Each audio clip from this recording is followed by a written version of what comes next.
What up? Welcome back to C-Rod Stained Glass. Thanks for coming, guys. I appreciate it. Today we're going to do a little bit of grinding. I'm just going to go through a couple of the things that I use, and then we'll get off to the races. I always have my glasses, so I'm going to put them on now. They're important because this stuff sprays, you don't want this stuff in your eyes. It's very, very dangerous. I mean, it's glass. Little baby glass shards that you would think could do nothing to you, but they're the worst. So yes, glasses are important. So I will put those on right now. But in the meantime, I have my towel that I wipe my glass on. I obviously have my grinder. I use a Gryphette grinder. It's the smaller version. It's perfect for beginners. This thing has been great for me. I can't complain. I absolutely love it. So I have 3 little tricks of the trade that I think will help you during grinding that have helped me a lot. So the first trick of the trade is a sponge.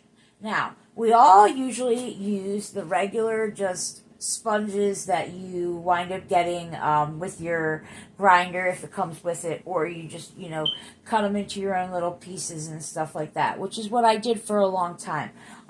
But as you can see, they've started to shred, they just get old, they start losing their, their suction. So what I do is I use a makeup sponge. They are usually made for women to apply foundation and makeup to their face. But these sponges are like real dense and like soft. I don't know exactly what it's made of, but it holds and it's just better. They last longer. They don't shred. They're really cheap. They look like this normally. Oh geez, if I could get it open, then I could show you. Oh, there it is. I was pulling the wrong thing. Well, that was tricky. Anyways, I've got, they look like, it looks like a little egg. I think they're called egg makeup sponges. Either way, if you Google makeup sponge, they'll pop up. They're so cheap. You can get them anywhere. But that's one thing that I think that is awesome that somebody told me about and has been so much better than just the crappy ones. The other thing that has been so wonderful that I had heard for a while people saying, oh, it's great, is a foot pedal. This thing's awesome. Now, for all of you that know me, you're thinking, C-Rod, what the hell would you use a foot pedal for? Especially since I have no legs. Yeah, so for those of you who don't know me, I am a double bilateral below knee amputee. So I do have no legs. But I do have a prosthetic, and that is what I use on the foot pedal. And for a while, I thought that it would be not conducive for me because I had no legs, and it would just, I would think, be harder for me than to have to switch the on and off button every time I want to grind a piece. But the foot pedal's been awesome. So yeah, that's my second tip. For grinding, I think you should absolutely get a foot pedal. It's not necessary, of course, but maybe down the line you can look into that. And then last but not least, my third, little tip for grinding is wearing latex gloves. A lot of people wear the little fingertips. They look like cymbals. I think they're made of silicone, and you put them on, and it helps, when you're grinding, so, to protect your fingers from getting cuts, or hitting this, sharp bit while you're, working with the glass and grinding it down. So what I do, is a lot of people, when they wear those little silicone tips, they're phenomenal, but their fingers get wet. And soggy, and it just sucks. I've heard that that's been a big complaint. So my recommendation is to just wear latex gloves, and then put the tips on your fingers. Or what I do, I just had gloves. I figure why spend $1 when I don't have to, because those little tips are literally $1. And it was whatever, but I already had gloves. So I just use my gloves, and then I have my latex gloves underneath my gloves because these get wet as well. And then my hands get all soggy and my fingers are all shriveled and cold and wet. And who wants that? Not me. Yeah. So, those are my 3 tips.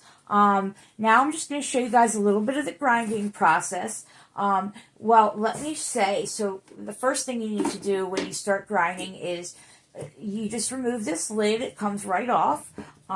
And you pour water inside of the reservoir tank in here. Now, in every grinder, there should be a line inside of the grinder that shows you how far you should fill up your water inside your reservoir tank in your grinder, whichever grinder it is. I'm pretty sure that most of them probably have a line or some way to indicate that you need to fill the water to a certain level. So I just pour some water into the certain level, and then I, depending on if I'm going to do a lot of grinding or, just a few pieces, I'll use my grinder coolant. If I am going to do a bunch, I do about a capful, and I just put it in there to kind of, because I know I'm going to be running my grinder for a while because I've got a bunch of pieces to do. If I'm just doing a few pieces here and there, I don't put it in. I don't bother. Because it's not like I'm running it and it's getting so hot that I need grinder coolant. I don't know if that's a bad attitude to have or whatnot. A lot of people don't even use grinder coolant, so who knows if it's even necessary. Half of the stuff out on the market is, just preferences and what you like and what you don't like and, all that good stuff. Obviously, there are some things in stained glass that you have to have. Yeah, so again, take this sponge. I put my lid on. I already had put the water in up to the line. And I'm just going to push this sponge in. You want to make sure it's nice and saturated and wet. I had already put it in and it's all wet and everything, so I don't have to soak it or anything. It's already wet. So you want to just make sure that it's pushed up against this grinder bit as much as you can get it. Because if it's not touching it at all or the water's nowhere near the bit, it's going to be dry and you're going to be, trying to grind glass with no water, and that's not good. Yeah, once you get this in, you're all set to go. But like I said, just make sure that it's touching. Some grinders have almost like a little tube that I think drips onto the bit so that it keeps it wet. But everybody's preferences for grinders are different as well. So over on the side here, I have my pattern set up and ready to go. Oh my God, these gloves are so annoying to get on when I have these latex gloves on. It takes me forever, guys. Especially all the fingers. Not only that, but just FYI, these are Dex Fit gloves that I got on Amazon, a 3-pack, and they're great. I'm not complaining about the actual glove, but the sizes are really weird because they've got, the measurement sizes. I'm pretty sure that these are a large, and they barely fit me, and I don't really have gigantic hands. I would say I don't have tiny hands. I say a medium. I almost ordered mediums. Thank God I didn't get them, and I got the large. Because, so they run a little small. You just saw it took me 3 minutes to get that damn glove on. That's why I'm just chatting your freaking heads off. So yeah, but over on the side here, I have all my pieces that I have already cut out and that are ready to be ground. And then I also have, like I said, my pattern over on the side here, so that as I grind, I can compare it to my pattern. Because the number one thing in stained glass is that your pieces have to fit exactly. And if they don't, you're going to have gaps, and then it's going to cause the next piece to be off, and so on and so forth. And not only that, but your solder lines won't look right. It's a whole handful of things. So fitting your pieces together is extremely important. All right, guys. So we're going to get started here. Yep, got my grinder on. I've got everything set up. All I need is my piece that I'm going to start out with. So I'm just going to start out with piece number 1. And, you know, it's a decent size, so I don't have to do anything crazy.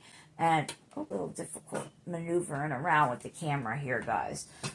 But I'm trying. I'm doing my best. I'm doing my best. All right, and we're going to just start. And you just put a little bit of pressure. And you just kind of move, and you get all those sharp ends and anything that you didn't get off while you were cutting. You can use the grinder as, you know, a fixer. So if there's like something that you don't feel confident enough to cut, you can save it and use your grinder.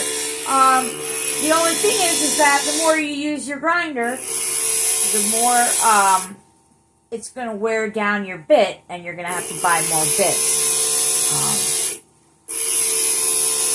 But they recommend that you learn how to cut really well, because it'll save you a lot of grinding time. Instead of having to sit here forever and grind each and every piece. And, you know, because if you get it cut close enough to fit your piece, your pattern, all you got to do is basically run through and just do a quick run over to make sure that it's nice and smooth.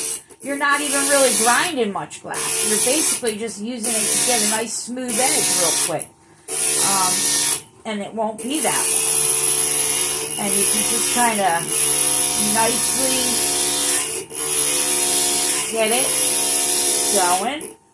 And, you know, once you get an idea, I take my pattern. Now, obviously, usually if I'm not on camera, I'd have it set over to the side, but I'm going to show you guys here on camera. So, I'm working on piece 1, and I'm going to want it to fit like so. Right? Yep, just like that. So, it's looking pretty good.